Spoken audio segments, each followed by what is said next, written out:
Hi there, it is Q&A Wednesday again, and welcome back. And actually, it's a great week. I am done with my competition, so I have my brain back, I have my energy level back. Excited to be here, and I have a really great topic today. We're going to talk a little bit about how often you should be taking a cheat meal, because I think that's an important topic, and I think it's a necessary thing that you have to deal with, when you're really trying to remain healthy and eat regularly, healthy food on a regular basis.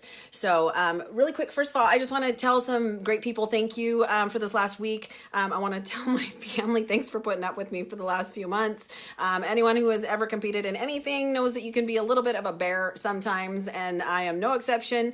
A little emotional, those kind of fun things going on. So I want to tell my family thank you. I want to tell my coach thank you, and my team thank you for backing me up. It was a great weekend down in Boise, Idaho at the Idaho Muscle Classic. Was super awesome. I took first place in my category and it was great. So I'm technically off season for now. Got some great things coming up. I do have some goals, and yeah, I know I said I retired, but I think I just had to find the right support team. So that's kind of important as well. But anyhow, so want to talk really quickly about cheat meals. Now, first of all, for anybody who's ever been on a diet or really kind of struggled with trying to eat healthy or had really an unhealthy relationship with food, it's one of those things that we have to come to terms with, because partially, I think, first of all, I don't like the word diet. I think it's really important to focus on more of a lifestyle. And so I also don't think that you should really cut everything that you love out when it comes to food, because if you feel like you're sacrificing or that you really have to give some things up, it's going to be a real big struggle to stick with it. If I had to give up chocolate, not going to lie, I love chocolate. I have a huge sweet tooth. M&Ms are my kryptonite, especially the ones with caramel. I call them crack. And caramel M&Ms are crack. An open bag at my house is an empty bag. And really, honestly, if I had to give that up forever, I probably wouldn't stick with it. But there's a big difference in eating those on a regular basis and, saving those for either a cheat meal or, just being more moderate about when you're eating some less healthy foods. Sugar, of course, is an addictive substance, and it lights up the same part of your brain as cocaine does. It releases dopamine in your system. But the downside is that it can become extremely addictive. And also, of course, it's really unhealthy for you. It spikes your insulin, and your insulin is what your body uses. Basically, it's just your storage hormone. It tells your body store. Okay. Now, there's a benefit to it. You can actually, when you're utilizing it around your workouts, a little different ball game as what your body chooses to store and how to store it. But of course, we all know that refined sugar is a problem, and processed food is a huge deal and a huge problem, and pretty much the biggest reason for our obesity epidemic in this country. So, eating healthy on a regular basis is super important. But of course, especially within the fitness world, there's this weird kind of vibe of, hey, I get a cheat meal. First of all, I really want to talk about the definition between things like a cheat meal and what I call a free meal. Some people call it a treat meal. I don't really care what you call it, but to me, there's a big difference in those. And then something that a lot of people use when they're more in a competition sense, called a refeed. So let's define those really quick. I think that's super important. First of all, I do believe that a cheat meal or a free meal is important once in a while. We're going to talk about that in a sec. The biggest difference between a free meal and a cheat meal just basically, it's a free-for-all, right? You're going to eat whatever the heck you want. It's basically, you can equate that with a binge, right? When I do a real true cheat meal, I might eat a whole pizza. Yes, I can put it away. It eats lots of chocolate. It isn't necessarily anything healthy. Honestly, I only do a couple of cheat meals a year. Okay, so again, a cheat meal is a free for all. I don't do that very often. First of all, I know that my body is going to rebel a little bit. I eat clean enough on a regular basis that when I tend to eat like that, my body freaks out and gets pretty angry, actually. My digestive system really responds in a negative way. Bloating and just really some uncomfortable things that honestly, when I was a bigger woman, and didn't know better, because I didn't know that I felt so crappy on a regular basis, that's pretty much how I felt all the time. I just didn't understand where it was coming from. And now that I eat very clean and I feel good on a regular basis, honestly, I kind of have to decide, am I okay with the negative effects of that cheat meal, which are going to be, I'm going to be uncomfortable and kind of miserable for up to 48 hours, depending on how crazy of a meal that was. So a cheat meal really is kind of a free-for-all, or like I said, I equate that to a binge. A free meal is a little bit different. A free meal is something that isn't necessarily on my meal plan, or something that's a little bit above and beyond my regular healthy eating, but that I might want once in a while. So that might be, you know, honestly, if you want a piece of pizza, okay, cool. Have a couple pieces of pizza and a salad, and maybe even an alcoholic drink if that's something that you like to do. But it's not how much can I shove into my system and make myself miserable. It's taking your normal calorie, what you would normally eat on a regular basis, and going above that calorie expenditure or that calorie usage for one meal in one day. Okay, that's what it's designed for. It really is necessary, because your body needs, whenever you eat at a deficit for an extended period of time, your body, your metabolism will actually drop to meet that. And it has to do with your hormones called leptin and ghrelin. Leptin is your hunger hormone.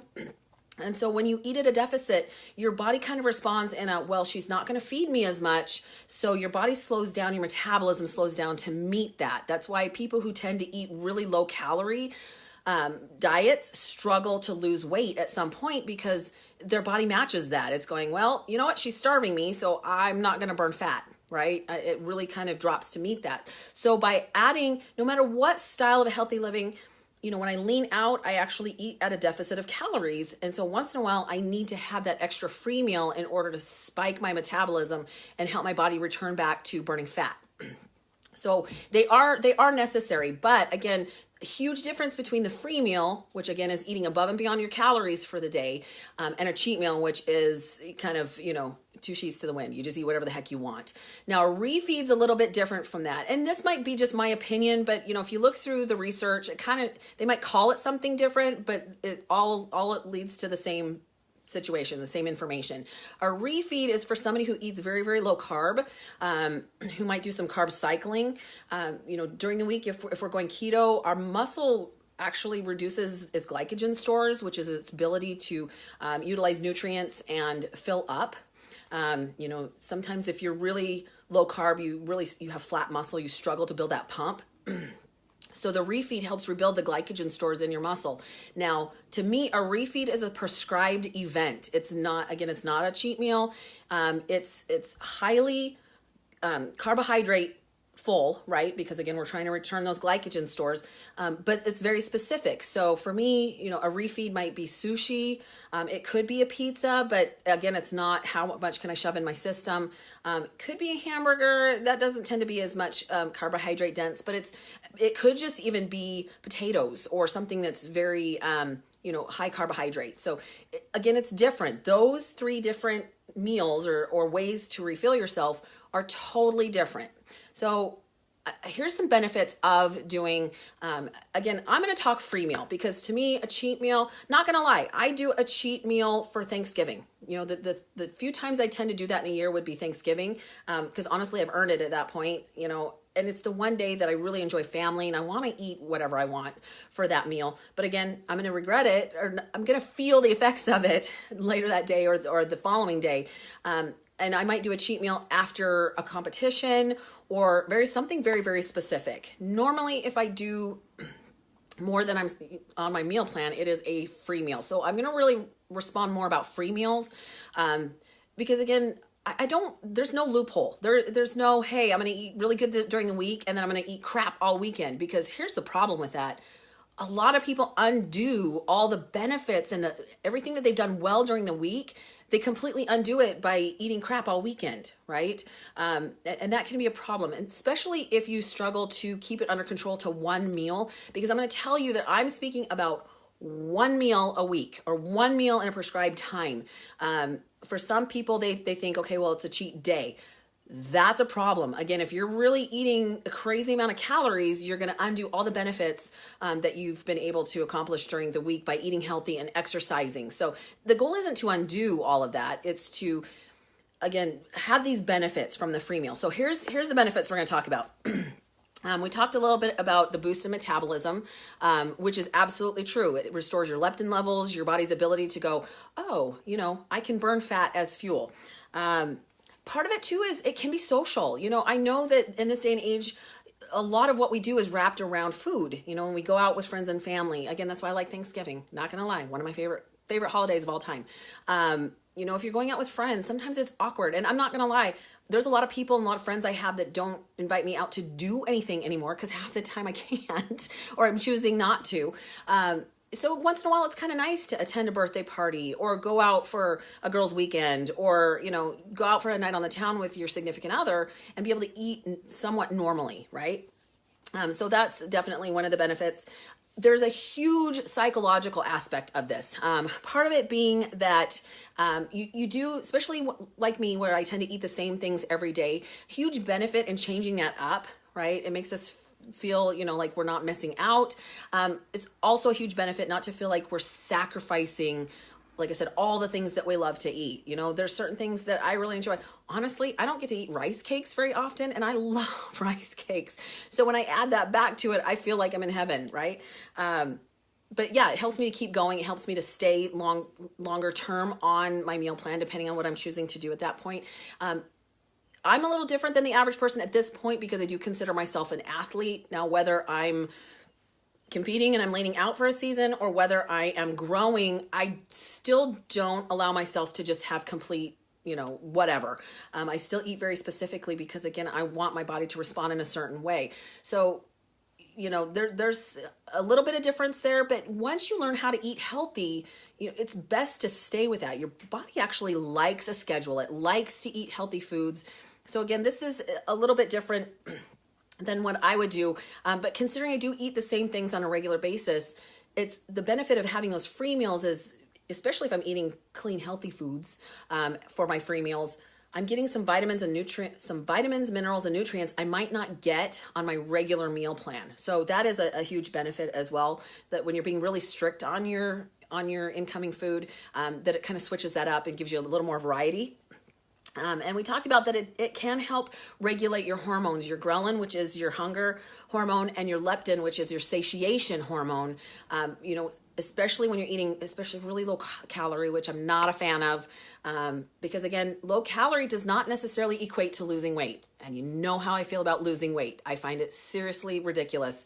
I would rather be smaller than way less, right? Because I'd rather have more muscle. But yeah, that's a huge benefit to that, is making sure that those hormones don't get completely off, which they can when you're eating a really strict calorie diet.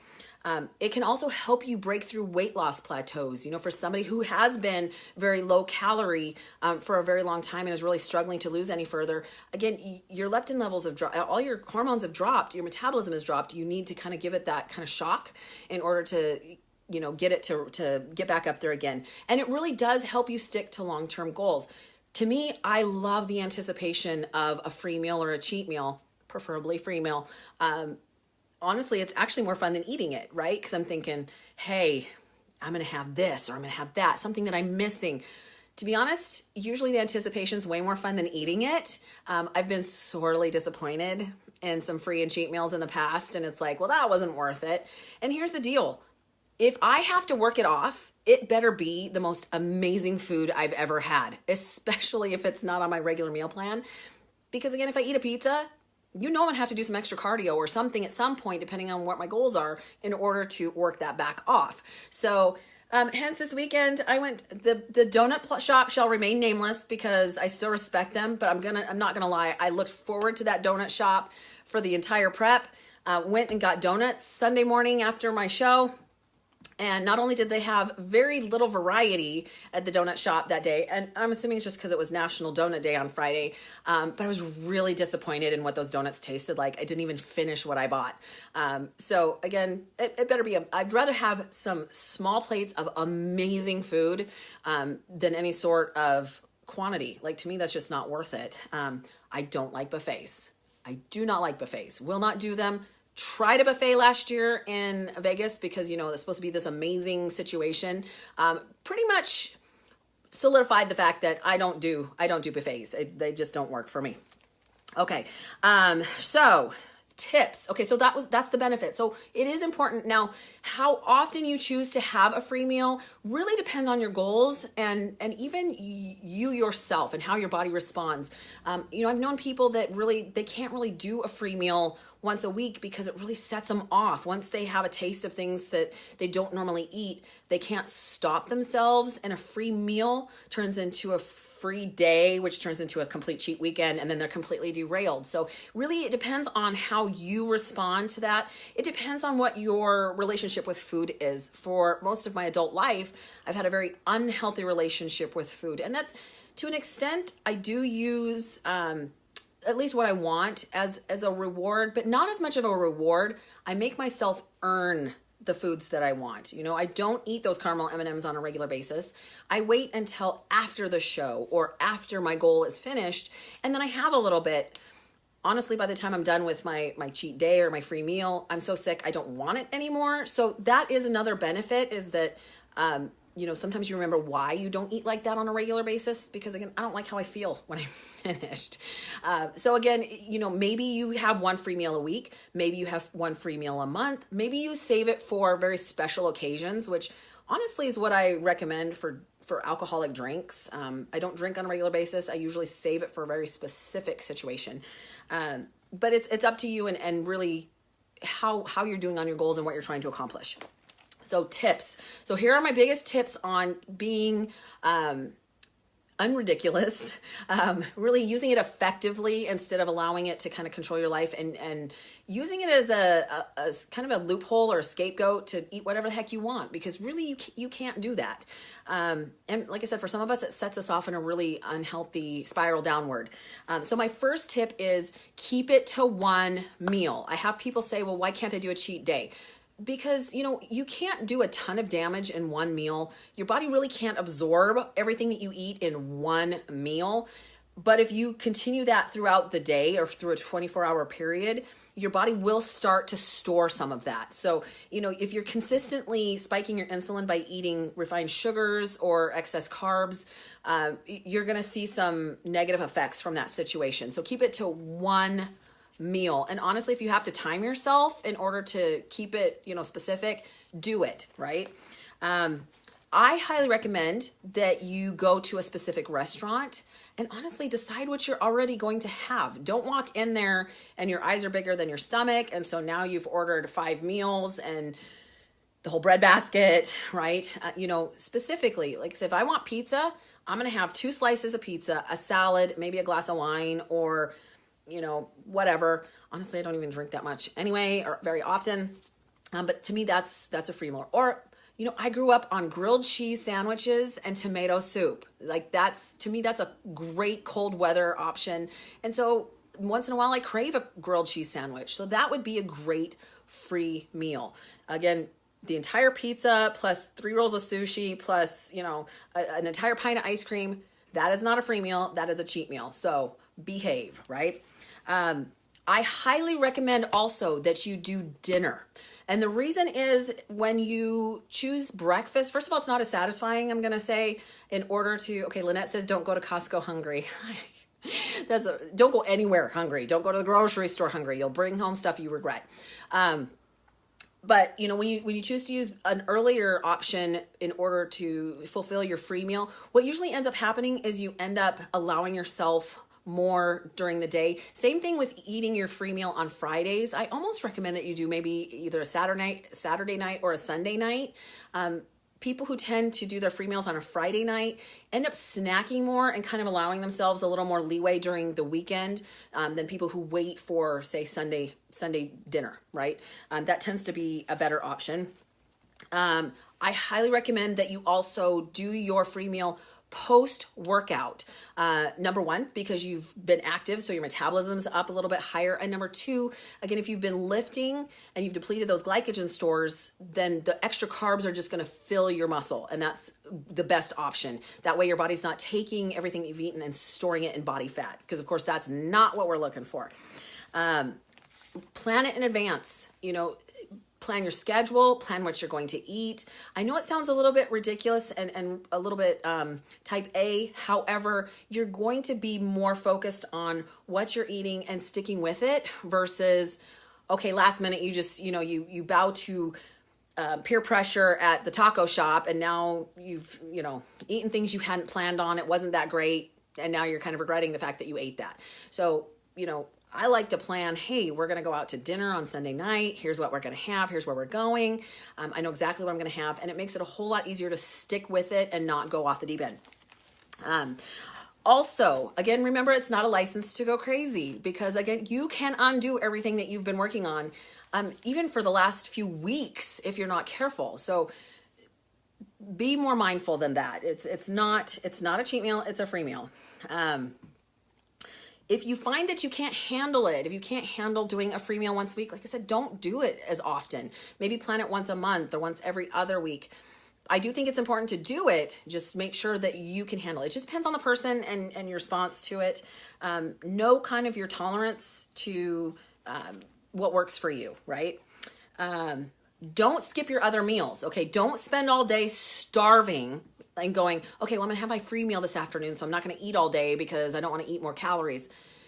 You're more likely to binge or overdo it if you do it that way. Also, you need to keep your metabolism up. By skipping meals, your metabolism is going to drop, and now you're sticking a cheat meal or a free meal on top of no metabolism. Your body is going to store it. So, matter of fact, when I do cheat or free meals, I actually eat all my other meals that day to make sure that my metabolism is as high as it can possibly be. Plus, like I said, then I'm not as hungry, because you don't want to wait until you're starving. You tend to allow yourself more garbage, and that's not what our goal is. Just making sure I'm covering all my notes. So you don't want to keep all those extra calories. I like to make myself earn it. Let's see. Mike asks, does a cheat meal include alcohol? So we kind of covered that earlier. I know you probably weren't on here, Mike. I recommend that you don't do it. Depends on how often you do. And we talked about there's a difference between a cheat meal and a free meal. I'm going to say no. Unfortunately, alcohol does not make you necessarily gain weight, but it can prevent you from burning fat, right? Plus, it depends on how much you drink, because your body has to metabolize the alcohol first. So, if you've drank a whole pitcher of margaritas, which I've known people to do, it might take you up to 72 hours just to deal with the alcohol. So nothing you do post-alcohol is going to benefit you. Plus, for some people, again, there's just no benefit to that. I like to use alcohol as a very specific part of a special situation. So, like I said, Christmas Eve, birthdays, if I go to Vegas, but I honestly, I don't even drink once a month. It's very specific when I do. I don't recommend that, because again, a free meal and a cheat meal are two totally different things. A free meal is just spiking your metabolism and eating above and beyond what you normally eat for your meal plan or whatever your regular choice is. So again, I like to make sure I'm earning it. I think it's important to go above and beyond your calories, even if you're not able to exercise. But honestly, if you're not exercising on a regular basis, you probably shouldn't be doing a free meal as often, because you're not giving your body that benefit of burning extra calories, keeping your metabolism up. I'd rather earn it. I'd rather do all the work, put forth the effort, and then because then I don't feel negatively about that free meal as well. Get plenty of water. Your body will need to flush, especially if you're eating more carbs than normal. Now, that leads to my next tip, which is don't weigh yourself the day after a free meal. Because if you are eating more carbs, your body's going to retain more water. The carbs absorb more water. And if you remember that a gallon of water weighs 8 pounds, usually the day after a free or a cheat meal, I'm up at least 8 pounds, which again is a gallon of water. You haven't put fat back on that fast. You didn't just gain 8 pounds overnight. You're just holding more water. So drink more water so that you flush quicker, and don't weigh yourself the day after, because it's just going to freak you out in the head. I guess my last biggest tip is just really be smart about it. Again, there's not going to be any situation where it's okay to just go crazy and not have consequences. For Thanksgiving, I know that I'm going to eat more than normal. Usually I'm so full so fast I can't eat as much as I think I'm going to. But I'm prepared for that. That's the one day that, I've done everything in advance. I get up in the morning, I do cardio, I get the turkey in the oven, and then I go lift somewhere. Before Thanksgiving, I've prepped by doing all my workouts and post. I don't just come into it going, well, negative consequences be damned, whatever. I think I'm very specific about it to make sure that I'm getting what I need. A a free meal is about quality food. It's not about how much junk can I binge on. So make sure that you are eating well, because honestly, a free meal can be, lean steak and some sweet potatoes, just more than you normally eat, right? And really, if you can avoid sugar-laden foods for the most part, you're doing yourself a benefit, because the more that you spike that insulin, the more that your bodies are going to store. So just be smart, right? Don't think, okay, well, Melissa gave me permission to eat whatever the hell I want. That's not what I just did. I'm trying to get you to eat smart in a way that keeps you more seeing results long-term, keeps you motivated long-term, because it's really tough to stay strict for a long time. So that's not really the goal there. You just want to live a healthier lifestyle and then throw those free meals in order to have some of those benefits that we talked about earlier. So anyway, have an incredible week, you guys. That is my response to the question, which was how often should I have a cheat meal? Now that you know the difference in types of meals that we've talked about, just make it smart. Make a smart choice. Make sure that you're doing it the right way and for the right reasons, okay? Have an incredible evening, you guys, and we'll see you next week. Have a good one.